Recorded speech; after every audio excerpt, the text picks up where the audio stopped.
యువరాగం. Hi hello welcome and good morning. HMTV RJ media సంయుక్తంగా నిర్వహిస్తున్న కార్యక్రమం శ్రీ పుణ్యభూమి డెవలపర్స్ యువరాగం మంచి పాట మంచి మాట సీజన్ 2. బ్యూటిఫుల్ సాంగ్స్ పాడి మనల్ని ఫుల్ ఎంటర్టైన్ చేసి మనసులు దోచేసుకున్న సింగర్ మోనిమా. హాయ్ మోనిమా. హాయ్ కుమారి గారు. హాయ్ HMTV యువరాగం వ్యూవర్స్ అందరికీ పెద్ద hi. And I'm so glad to be here today. మాలాంటి అప్కమింగ్ సింగర్స్ని మీరు ఇలా తీసుకొచ్చి కూర్చోపెట్టి మాట్లాడడం చాలా మోటివేషన్ ఇస్తుంది అనమాట. సో మౌనిమా, ఇంత ఎంగేజ్లో ఇలా ఈ ఫీల్డ్లోకి వచ్చేసి ఇంత ఫేమస్ అయిపోవడం అంటే చాలా కష్టం కదా, ఇదంతా ఎలా సాధ్యం అయింది? ఫస్ట్ నాకు మీ ఫ్యామిలీ గురించి చెప్పాలి. యాక్చువల్లీ మా నేటివ్ రాజమండ్రి. రాజమండ్రి నుంచి వచ్చాము హైదరాబాద్కి మ్యూజిక్ కోసమే.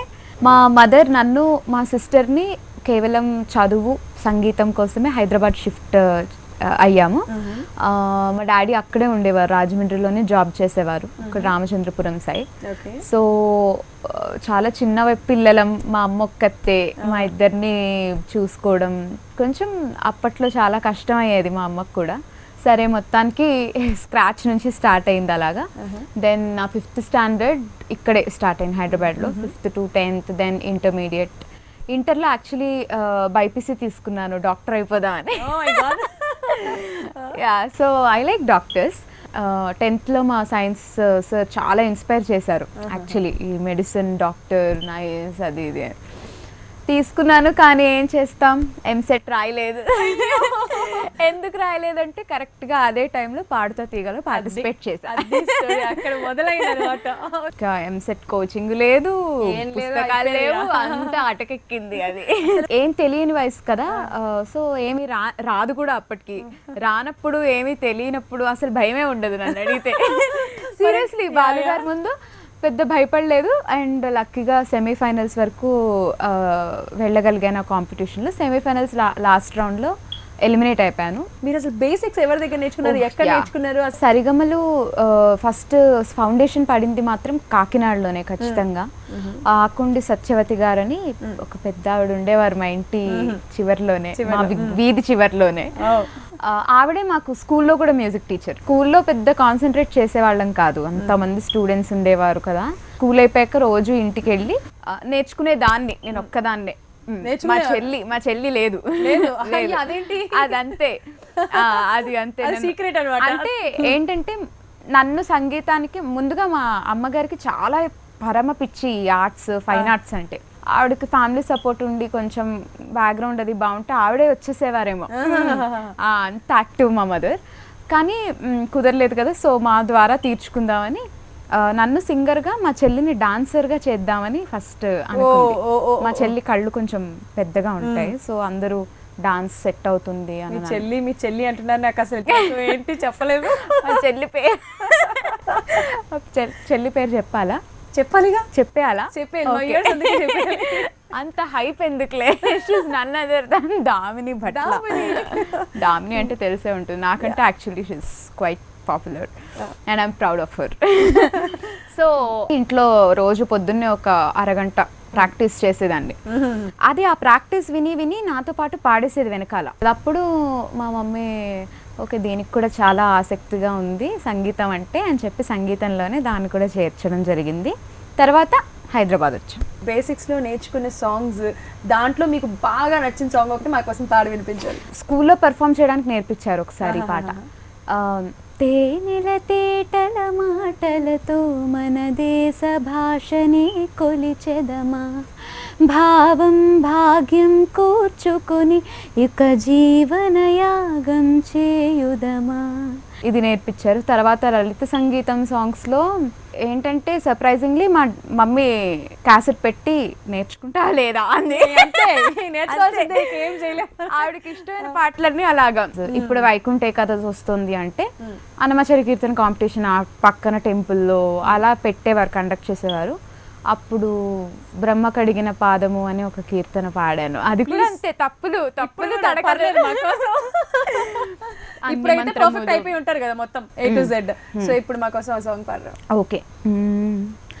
అన్ని మంత్రములు ఇందే ఆవహించెను, అన్ని మంత్రములు ఇందే ఆవహించెను వెన్నతో నాకు గలిగే వెంకటేశు మంత్రము అన్ని మంత్రములు ఇందే ఆవహించెను వెన్నతో నాకు గలిగే వెంకటేశు మంత్రము అన్ని మంత్రములు ఇందే ఆవహించెను.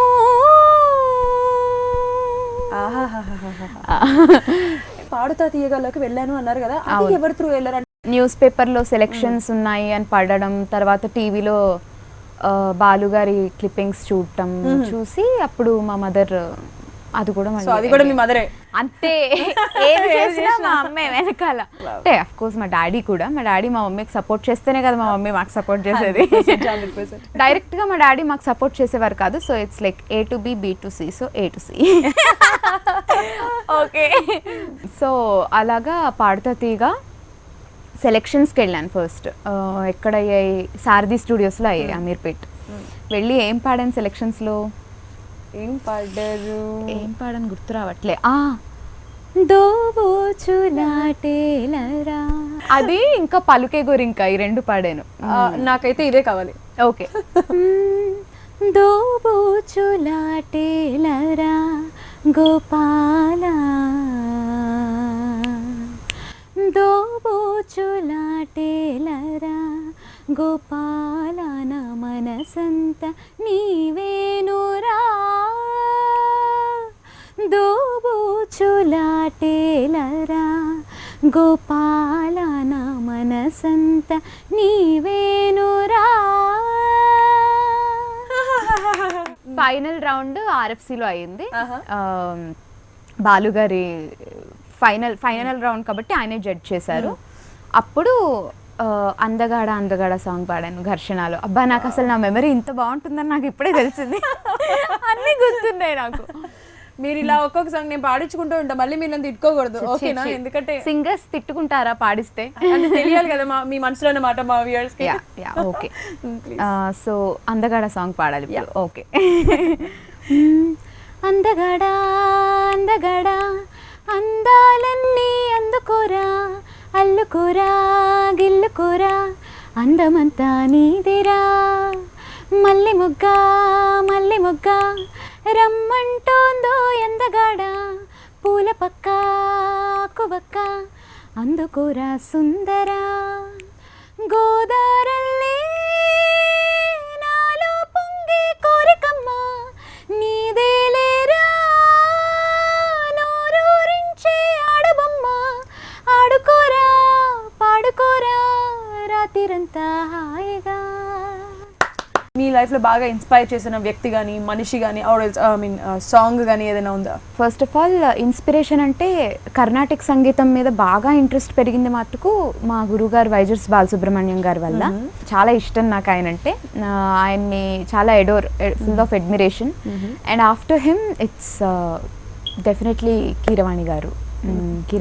అండ్ దెన్ సింగర్స్లో ఇన్స్పిరేషన్ ఎవరు అంటే కార్తిక్ అంటే చాలా ఇష్టం. కార్తిక్ గారిని స్వరాభిషేకం అన్న ప్రోగ్రామ్ ద్వారా చూసాను దగ్గరగా. సో ఆయన ప్రాక్టీస్ అంత ఎస్టాబ్లిష్డ్ సింగర్ కదా ఆయన. He's one of the finest singers. అంత పేరున్నా సరే నెక్స్ట్ ఆయన పర్ఫార్మెన్స్ అంటే ఇంకా అలా అదే దాని మీదే ధ్యాస, అలా ప్రాక్టీస్ చేస్తూ అదెందుకో అసలు నేను కూడా అలా ఉంటే అసలు ఇంకా ఎంత బాగుంటుంది అనిపించేది. వాళ్ళు అలా ఉన్నారు కాబట్టి అంత హైట్స్ లో ఉన్నారు. డెఫినెట్లీ వాడుతో తీయగా నుంచి నాకు తెలిసి మీరు అలాగే ఉండాలి. ఎందుకంటే మధ్యలో అలా సైడ్ ట్రాక్ అవ్వడం అవన్నీ అయ్యాయిలేండి. అంటే కొంచెం డిగ్రీ చదివేటప్పుడు కొంచెం డైల్యూట్ అవ్వడం, అంటే చదువు కాలేజ్ ఆ లైఫ్. టీచర్స్ ఏమైనా అనేవాళ్ళ మరి? అంటే పర్లేదమ్మా నువ్వు వెళ్ళు, నో వరీస్, నేను మా కాలేజ్ లో ఉండేది పర్మిషన్ ఉండేది నాకు. సైడ్ ట్రాక్ అంటే మ్యూజిక్ మీద కంటే మళ్ళీ చదువు మీదకి ఇంట్రెస్ట్ ఎక్కువ వెళ్ళిపోయింది. ఒక MNCలో జాబ్ చేయాలి అంటే ఇప్పుడు డాక్టర్ అంటే నేను ఏది చేస్తే అందులోనే నా ఇంట్రెస్ట్. తర్వాత ప్లేస్మెంట్స్ లో వెల్స్ ఫార్గో అనే కంపెనీలో జాబ్ వచ్చింది. నేను చేశాను కూడా, చేసి రిజైన్ చేశాను. అయ్యయ్యో, అప్పుడు ఇంకా మళ్ళీ ఫస్ట్ సాలరీ వచ్చే వరకు బాగుంది. ఫస్ట్ సాలరీ క్రెడిట్ అయ్యేదాకా వావ్ అనుకున్నాను. ఇంకా అక్కడి నుంచి మళ్ళీ ఏంటి ఎంతసేపు ఇదేనా ఈ బ్యాంక్ స్టేట్మెంట్లో చూడాలా నేను 10 to 5 ఇక్కడే కూర్చోవాలా, ఒక చోట అలా కూర్చొని ఉండే టైప్ కాదు నేను. సో ఇంకా నేను మళ్ళీ మా డాడీకి మా మమ్మీకి చెప్పి రిజైన్ చేసేనా అని అంటే ఇంకా చెయ్యి నేను చెప్పాను సేమ్ నేను చెప్పానా అనంది. మళ్ళీ మ్యూజిక్ మీదే మళ్ళీ కంప్లీట్ గా కాన్సన్ట్రేట్ చేసి మళ్ళీ ట్రాక్ లో పడడానికి టైం పట్టింది. పెర్ డే 6 to 8 hours చేసేదాన్ని ప్రాక్టీస్. సడన్ గా ఈ పాటలు ఏంటి సినిమాల్లో ఏంటి అసలు ఎలా వచ్చింది సినిమాలో ఆఫర్స్ ఎవరిచ్చారు? వెల్స్ ఫాగో నుంచి రిజైన్ చేసేసాక మామూలుగా ఏవో ఇలాగ కోరస్లు రికార్డింగ్స్కి దానికి వెళ్తూ ఉండేవాళ్ళని, ఇప్పటికీ వెళ్తాము. అలాగా మామూలుగా చిన్న చిన్న రికార్డింగ్స్ అన్నీ అలవాటు అయ్యేవి, ట్రాక్స్ పాడటం అలా చేసేవాళ్ళం. నేను చెల్లి కలిసి వెళ్ళడం, ఒకవేళ ఇద్దరికి ఉంటే కలిసి వెళ్ళడం, తను ఒక్కదానికి ఉంటే నేను డ్రాప్ చేయడం అలా. తర్వాత కిరవాణి సార్కి డెమోస్ అవి ఇచ్చాము నేను దాన్ని ఇచ్చాక అప్పుడు ఫస్ట్ ఆయన దిక్కులు చూడకు రామయ్య అని ఒక సినిమాకి చేస్తూ ఉన్నారు మ్యూజిక్, దానికి పిలిచారు మమ్మల్ని, దానికి రికార్డింగ్కి మొత్తం పిలిచారు. తర్వాత ఒకరోజు భాష సార్ కోఆర్డినేట్ చేస్తూ ఉంటారు మ్యూజిషియన్స్ కిరవాణి సార్ దగ్గర. ఆయన ఫోన్ చేసి అమ్మ రేపు 9 to 9 call sheet Ramoji film city అన్నారు. రామోజీ ఫిల్మ్ సిటీయా? అప్పటి వరకు ఎప్పుడు వెళ్ళలేదు. రామోజీ ఫిల్మ్ సిటీయా? ఫస్ట్ ఎగ్జైట్ అయ్యాం, ఏమై ఉంటుంది అనుకున్నాం. ఎక్కడో అనిపిస్తుంది అది బాహుబలి అని, కానీ ఎవరిని అడగాలి, అడిగే ధైర్యం లేదు ఎవరిని, ఇదేం వర్క్ అని. సరే మొత్తానికి అప్పుడు క్లారిటీ వచ్చింది at the end of the day, this is Baahubali అని. ఐ వాజ్ లైక్ అప్పుడు టీజర్స్ చూసినప్పుడే అబ్బా గూస్ బంప్స్ వచ్చాయి, మ్యూజిక్ బ్యాక్గ్రౌండ్ అంతా విని.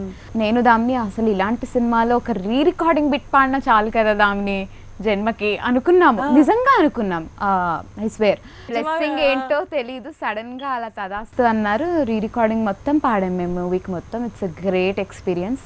నిజంగా రికార్డింగ్ పాడాం కానీ పాటలు అయితే పాడతామని అస్సలు అనుకోలేదు. బికాస్ అంత హ్యూజ్ మూవీలో ఏమనుకున్నాము, ఆల్రెడీ పాపులర్ సింగర్సే పాడతారు అనుకున్నాము, నిజంగా ఆలోచించలేదు. ఫస్ట్ శివుని అన్న సాంగ్ ఆ రోజు పిలిచారు, రికార్డింగ్కి పిలిచారు. అది యాక్చువల్లీ కోరస్ సాంగ్ అనమాట. Most of the song chorus ఎక్కువ ఉంటుంది. అందరం ఉన్నాము, సాంగ్ ప్లే చేశారు, కిరవాణి గారిది ట్రాక్ ఉంది, వింటున్నాం. అసలు చాలా చాలా బాగుంది. చాలా ఒక్కసారిగా అంత రిఫ్రెష్ అయిపోయింది మైండ్ ఆ శివస్తోత్రం అది వినేటప్పటికి ఆ స్పీకర్స్లో. అది కానీ అది బాహుబలి అని తెలియదు, శివస్తోత్రం సాంగ్ ఏదో అనుకున్నాం, ఏదో డివోషనల్ సాంగ్ ఏదో ఒక సినిమాకి. అది ప్రభాస్ ఇంట్రొడక్షన్ సాంగ్ అంట అని ఎవరో అన్నారు వెనకాల. అయ్యా అనుకున్నాను. మౌనిమా విని పాడు అన్నారు. విన్నాను, నోట్ చేసుకున్నాను, పాడాను. పాడేశాక ఓకే ఓకే అన్నారు. ఏంటి సార్ ఇంకొకసారి పాడతా సార్ అన్న. ఇంకొకసారి పాడాను, 2 takesలో ఓకే ఓవర్. ఇంకొక 1 week తర్వాత హిందీ పాడడానికి పిలిచారు, హిందీ కూడా పాడాను. పాడాలి ఇక్కడ కూడా ఓకే. జటాకటాహ సంభ్రమ భ్రమన్నిలింప నిర్ఝరి విలోల వీచి వల్లరి విరాజమాన మూర్ధని. కీరవాణి గారితో మీ వర్కింగ్ ఎక్స్పీరియన్స్ ఎలా ఉంది? ఫస్ట్ టైం కదా పాట పాడింది. అంతా అయిపోయాక ఇదిగో మీరు పాడినవన్నీ ఫైనల్ అనుకోకండి అని చెప్పారు. అయిపోయింది లేదు అలా చెప్పి. యాక్చువల్లీ అందరూ నాతో పాటు ఉన్న సింగర్స్ అందరూ అలా ఒక్కొక్కటి పాడారు, ఒక్కొక్క పాట. రమ్య అప్పటికి దీవరా పాడింది, దామిని అప్పటికి పచ్చబొట్టు పాడింది, మోహన అప్పటికి మనోహరి పాడింది. అందరం పాడాము. అందరికీ కలిసి కట్టుగా పిలిచి ఇవన్నీ మీరు ఫైనల్ అనుకోకండి అంటే, ప్రామిస్ చేయడం కంటే అలా చెప్తే తర్వాత ఉంటే అది హ్యాపీనెస్ వేరు కదా. ఇప్పుడు ఉంది అని తర్వాత లేకపోతే మళ్ళీ అనవసరంగా డిస్హార్టన్ అయిపోతాం. సో ఆయన ముందే చెప్పారు. కానీ అప్పుడు చెప్తున్నప్పుడు రమ్యది మౌనిమాదే ఫైనల్ అయింది అని చెప్పారు. అప్పటికి మిగిలిన వాళ్ళు మీరు కొంచెం ఫైనల్ అనుకోకండి, హోప్స్ ఏం పెట్టుకోకండి అని చెప్పారు. బట్ బై గాడ్స్ గ్రేస్ అందరివి ఉన్నాయి. అది కిరవాణి గారు, రాజమౌళి గారు గొప్పతనం. సో అండ్ కిరవాణి సార్ దగ్గర వర్కింగ్ ఎక్స్పీరియన్స్ అంటే చాలా ఫన్. ఎప్పుడెప్పుడు సార్ రికార్డింగ్ ఉంటుందా అని వెయిట్ చేస్తూ ఉంటాం. తర్వాత ఆయనతో ఉగాది షోస్కి వెళ్ళాం యుఎస్ఏకి. ఉగాది షోస్కి 6 stations వి పర్ఫార్మ్డ్. సో ఒక 1 month ట్రిప్ అనమాట. ఇంకా ఆ ట్రిప్లో అయితే ఫుల్ ఎంజాయ్ చేశారు. లైఫ్ టైం ఎక్స్పీరియన్స్ ఇచ్చేసారు మాకు. ఆ ట్రిప్ ద్వారా మంచి ఫ్రెండ్స్ దొరికారు, ఒక మంచి గ్రూప్. ఇప్పటికీ we all stay in touch and thanks to Keeravani sir. Baahubali తర్వాత మళ్ళీ నెక్స్ట్ మూవీ ఏంటి? యాక్చువల్లీ టు బీ ఫ్రాంక్ ఇంకా కీరవాణి సార్ దగ్గర తప్ప మామూలుగా మిగిలిన మ్యూజిక్ డైరెక్టర్స్ దగ్గర నుంచి పెద్ద ఆపర్చునిటీస్ ఏం రాలేదు నాకు ఇప్పటి వరకు.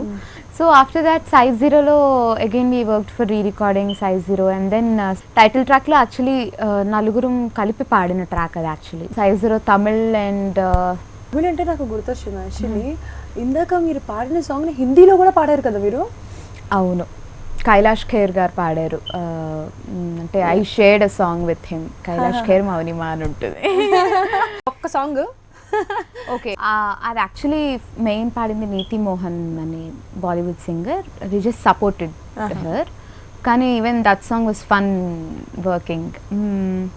అయిపో నాజుగా అయిపో అయిపో నాలాగా అయిపో అయిపో సెక్సీగా అయిపో ఉంబే ఉంబే ఉంబే ఓ ఓ సన్నబడు సన్న జాజిలా తుళ్ళిపడు మెరుపు తీగల వయసునే ఒక్కసారిగా వెనకకు లాగేలా జీరో జీరో సైజ్ జీరో చిటికలో సన్నంగవరో జీరో జీరో సైజ్ జీరో కత్తి లాంటి ఫిగరో జీరో జీరో సైజ్ జీరో జిందగీ జీలో యారో జీరో జీరో సైజ్ జీరో చిలుకు చిల్ చిల్ మారో. బాగా సెట్ అయిపోయింది మీకు యాక్చువల్లీ ఆ సాంగ్. మీరే అందరికీ చెప్తున్నట్టుంది. అబ్బా సో యాక్చువల్లీ ఇప్పుడు మనం ఒక చిన్న గేమ్ ఆడతాం అనమాట. ఓ వావ్. 2 రౌండ్స్ ఉంటాయి. ఓకే. సో ఫస్ట్ రౌండ్ మీది, సెకండ్ రౌండ్ నాది. ఓ ఓకే. ఇప్పుడు స్క్రీన్ పైన 3 మ్యూజిక్ డైరెక్టర్స్ ఫొటోస్ ఇస్తారనమాట, ఇమేజెస్. అందులోంచి ఒక్కళ్ళని పిక్ చేయాలి. సో నేనైతే ఇప్పుడు ఇమేజెస్ ఇచ్చేస్తున్నాను. Yes, images please. ఫస్ట్ మనకి ఇళయరాజా గారు, నెక్స్ట్ ఎంఎం కీరవాణి గారు, అండ్ థర్డ్ హ్యారీస్ జయరాజ్ గారు. సో వీళ్ళ ముగ్గురులో మీరు ఎవరిని సెలెక్ట్ చేసుకుంటారో మీ ఇష్టం. Undoubtedly MM Keeravani sir. ఎందుకు అంటే అంటే ఆయన చాలా దగ్గరగా చూసాం కాబట్టి ఒక సాంగ్ని లిరిక్స్కి ఎలా కంపోజ్ చేస్తారు, ఎంతసేపట్లో చేస్తారు, అసలు ఆయనకున్న నాలెడ్జ్ మాతో షేర్ చేసుకుంటున్నప్పుడు ఆయనకు తెలియని జానర్ లేదు, ఆయన వినని మ్యూజిక్ లేదు, ఆయన వినని లాంగ్వేజ్ లేదు. సో ఇవన్నీ హీ ఇన్స్పైర్స్ మీ. సో అందుకని సార్ చాలా ఇష్టం. హీజ్ అన్ ఎన్సైక్లోపీడియా, మ్యూజిక్కి సంబంధించి ఎన్సైక్లోపీడియా. అండ్ ఒకటి అది ఎందుకు రాదు, అది నువ్వు మాస్టర్ చేయగలవు అని ఒక కాన్ఫిడెన్స్ని కూడా ఇచ్చారు సార్. సో మొత్తానికి సార్ సాంగ్స్ అన్నా ఆయనన్నా. అండ్ అలాగే కీరవాణి గారి పాటల్లో మీకు బాగా నచ్చిన పాటలు ఏంటో? ఓ యా ష్యూర్. సార్ సాంగ్స్లో నాకు ఫస్ట్ ఏం సాంగ్ అంటే జామురాతిరి జాబిలమ్మ జోల పాడనా ఇలా జోరుగాలిలో జాజి కొమ్మ జారనీయకే కళా వయారి వాలు కళ్ళలోనా వరాల వెండి పూలవాన స్వరాల ఊయలో వేళ. ఇప్పుడు ఇలా మలోడీ పాడారు కదా, ఈ మంచి peppy number. Okay, sir peppy numbers అంటే నాకు వెంటనే గుర్తొచ్చేది బంగారు కోడి పెట్ట వచ్చనండి హే పాప హే పాప హే పాప చెంగావి చీర గుట్టు చూసుకోండి హే పాప హే పాప హే పాప. పాప కూడా పాడించుకోవాలనే ఉంది, కాకపోతే ఇంకొక రౌండ్ మా చాయిస్ అన్నాను కదా. అవునేంటది? మీరు పాడతారా ఇప్పుడు? ఓకే, పాడి అమ్మా యువరాగం ఇయర్స్ ని భయపెట్టను. ఇది కూడా మీరే పాడాలి. కాకపోతే ఇక్కడ మీకు ఏం కనిపించదు అంటే సింగర్స్ నేమ్స్ రాస్తాము. సో మీరు ర్యాండమ్ గా ఒకటి సెలెక్ట్ చేయాలి. సో మీ చేతికి ఎవరు వస్తే వాళ్ళ గురించి చెప్పాలి, పాడాలి. ఓకే ఓకే, మీరు ఈ 3 కార్డ్స్ లో ఒకటి పిక్ చేసుకోవాలి. Okay, 1 2 okay. ఏమొచ్చింది? Shreya Ghoshal. Wow, my all time favourite singer. ఆమె వాయిస్ ఎంత బాగుంటుందంటే ఏదో అలా చెవుల్లో తేనె పానకం పోస్తున్నట్టు. చాలా హాయిగా నిజంగా అసలు I love her voice. Actually అక్కడ మీకు శ్రేయ ఘోషల్ వచ్చేది, కానీ ఇక్కడ ఈ రెండు ఎవరు వచ్చినాయని మీరు నన్ను అడగలే. ఏంటి ఆ రెండు మిగిలిన ఇద్దరు ఎవరు? ఫస్ట్ వచ్చేసి Karthik, and second Chinmayi. Actually singers కి టఫ్ క్వశ్చన్స్ అన్నమాట, దే కెనాట్ పిక్ వన్. అంతే, ఇది కూడా అంతే. ఇప్పుడు it's okay, I'm happy that I got Shreya Ghoshal. తెలుగులో నాకు తన సాంగ్స్ లో చాలా ఇష్టమైన పాట వింటున్నావా, అది పాడాలి కదా ఇప్పుడు నేను. మీరు బయటకు వచ్చిన ఏ సాంగ్ అయినా పాడాలి, ఇన్ఫాక్ట్ మాకు కూడా బయటకు వచ్చిన ఏ సాంగ్ అయినా పాడాలి మీరు. పలుకులు నీ పేరే తలచుకున్నా, పెదవుల అంచుల్లో అణుచుకున్నా, మౌనముతో నీ మదినే బంధించా మన్నించు ప్రియా.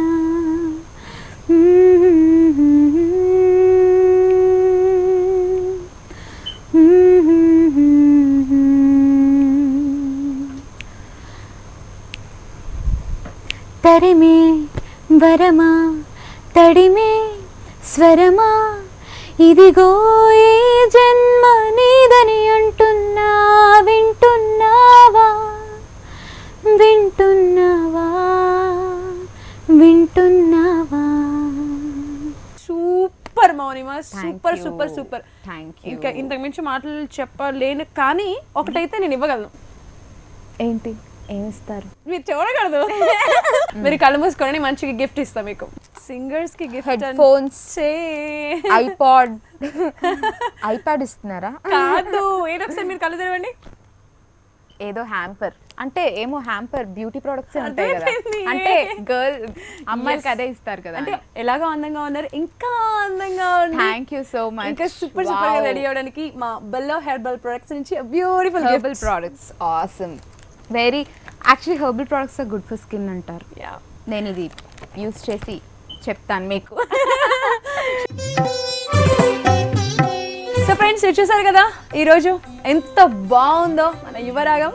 సూపర్ సూపర్గా ఎంజాయ్ చేశాను, నేను ఎంజాయ్ చేశాను, అట్ ద సేమ్ టైం మీరు కూడా ఎంజాయ్ చేశారు కదా. మళ్ళీ వచ్చే ఎపిసోడ్లో మరో స్టార్ సింగర్తో కలుసుకుందాం. అంతవరకు సెలవు, సీ యూ.